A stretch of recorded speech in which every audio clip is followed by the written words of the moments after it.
agents on our players and again help kick off this 2026 season. So, time's yours. Yeah, I mean, we've had a lot of dialogue with Trent last spring, last summer, and he's first out of the gate, I think, tomorrow. So looking forward to get with him, and obviously Trent's a great player and see what we can do there, but certainly love to have Trent back and for the long term.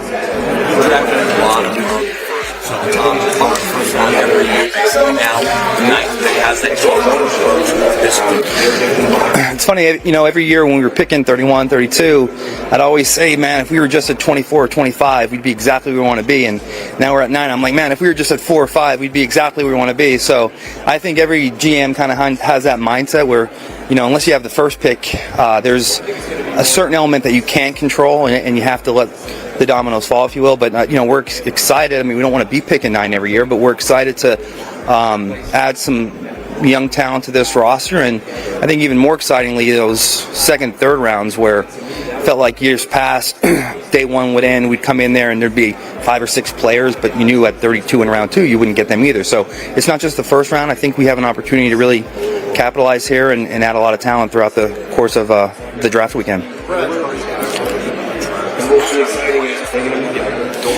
Yeah, I think we've kind of taken a different approach with Travis in the sense that I think, we've kind of prepared for either scenario. And Coach had mentioned on Friday, he's had great dialogue with Travis on our end, myself, Crochet, Travis's crew. We've had some good dialogue there.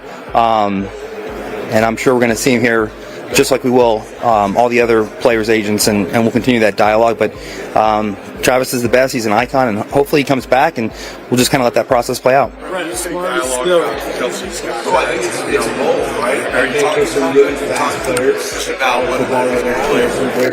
Well, I think it's a combination of all those. I mean, it's not your typical, hey, 27-year-old, first time at free agency. I mean, Travis has done everything. He's accomplished everything.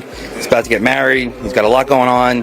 And so I don't think there's an element of us not trying to, you need some sort of deadline timeline, but at the same time, I mean, it's Travis Kelce. So we're going to just continue to have positive dialogue and see where this thing ends. But I think we're trying to position ourselves that either way, we have a plan moving forward. Right, as far as the roster construction heading into this year, what did you view the biggest weakness on the offensive side of the ball?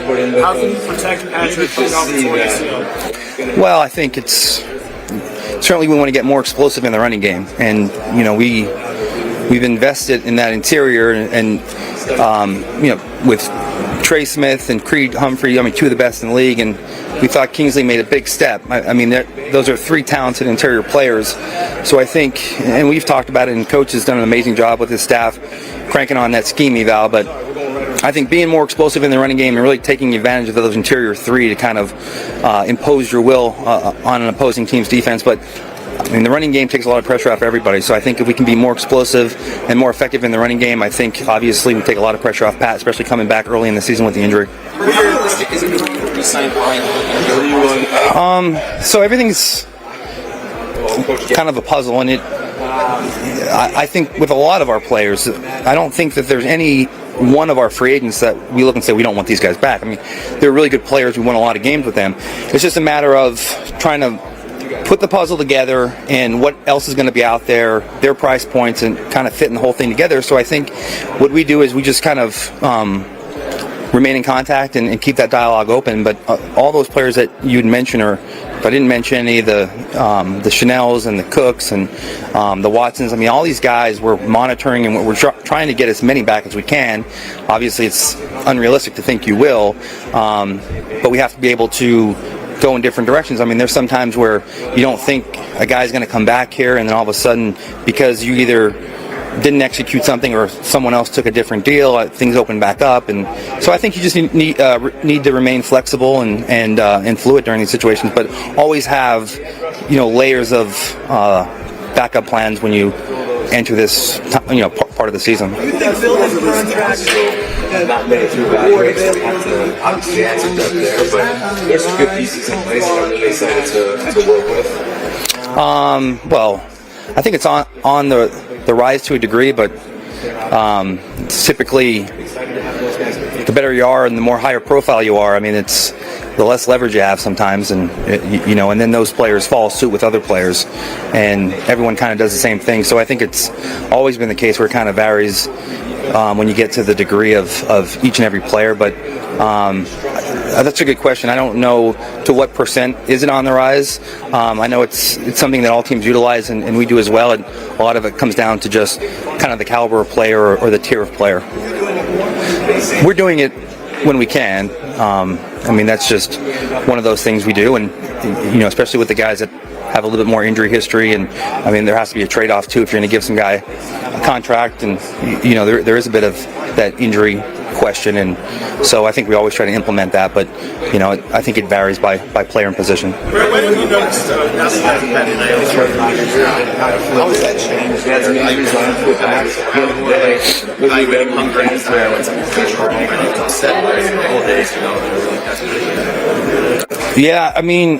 you see it when you look at when we go through these prospects and we're looking at the tags and you see their birth dates, and then you look at your roster and a lot of the guys are just as young as these guys, right? And then it kind of trickles down. And I think you also see it too.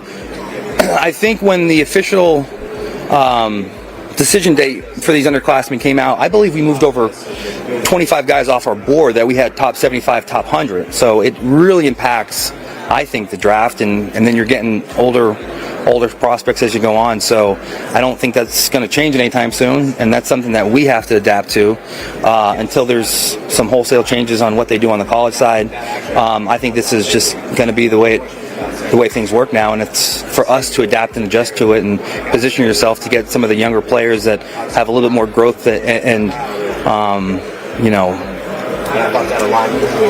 typically the second and third round would be those guys that maybe they didn't play a lot but they were young. Well, now these guys are just bouncing and getting paid by another school and getting paid and playing. So it's a little bit that 2, 3, 4 round where you got these younger developmental guys that haven't scratched the surface yet. You're getting a little bit more already finished product, and so that's challenging, but I think it's, again, what we have to adapt to, and that goes into how you position your board and when to be aggressive and when not to be aggressive. You still see the same level of Yeah. And then listen, part of the process is to just find guys that love to play and love the process, and if you're drafting guys too, your goal is to ultimately pay them and have them still come back with the same desire and hunger, like the Mahomes and the Creeds and the Treys. And so, I don't think I've seen a dip off in that. I do see just the talent pool shrinking.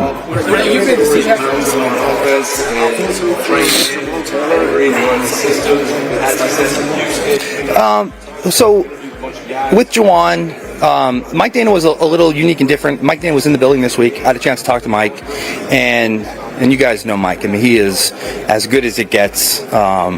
Just a tremendous player in person, and have a lot of respect for him, and wanted to just have that opportunity, since I saw him this weekend, to just let him go out there and see what his market is, and we'll remain in contact. And I think with guys like Juwan and Drew Tranquil, someone asked me about earlier, these guys started for us, and they play a lot of football for us. And again, our cap situation, I don't know if we're 6 or 7 over, but I think we have $60 million in convertible contracts too. So we have many different ways to attack this, and I think that's the one thing that we've been good at. And we don't do a lot of money pushed out in the future years, and I think we run a pretty tight ship there. So this gives us flexibility to do different things. So again, that's part of the process with all those guys, and we'll see how the scenarios shake out. You had some interesting cap years before the more wins, of course, where you have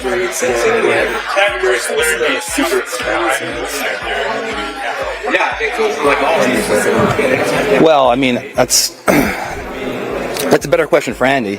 But the one thing that Andy takes a lot of pride and joy in, I think, is we always talk about the coach and all the accomplishments on the field, but Andy's one of those guys that really finds value in the day-to-day interactions with his staff and with his coaches, and he uses every moment as a teachable moment. And so obviously his kids are involved, his family's close, they're all part of it, but that work-life balance, I think that work-life balance the work is done in the facility, but also the life balance is done in the facility with the way he mentors everyone, the coaches, the players. His family's a part of it. So just a unique individual, and you don't run into people like that very often, that their work becomes them, but they give so much on and off the field. There's so many. Do a couple more here, guys. A couple more. What's that? Well, I mean, talking football, and every position group is different, right? And I'm sure most GMs would tell you that, and most coaching staffs would tell you that. But there are certain positions that how they process information, and now look, this is only 20 minutes, so we're not going to like throw a kid up there or kill a kid, but it's a start.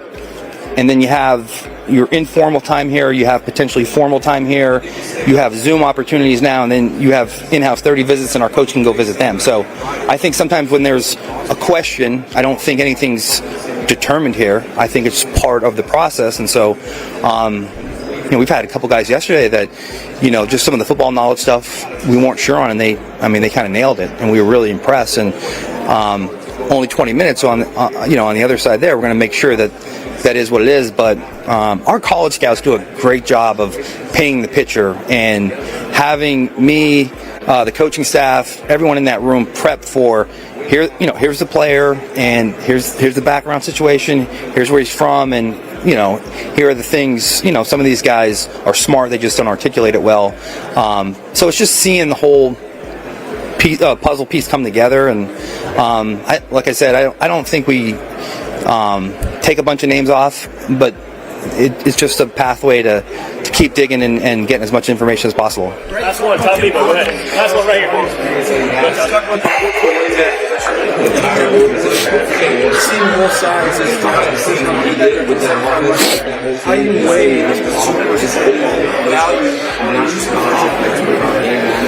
Yeah, it's a great question, and I think there's the old school. You're always going to O-line, D-line.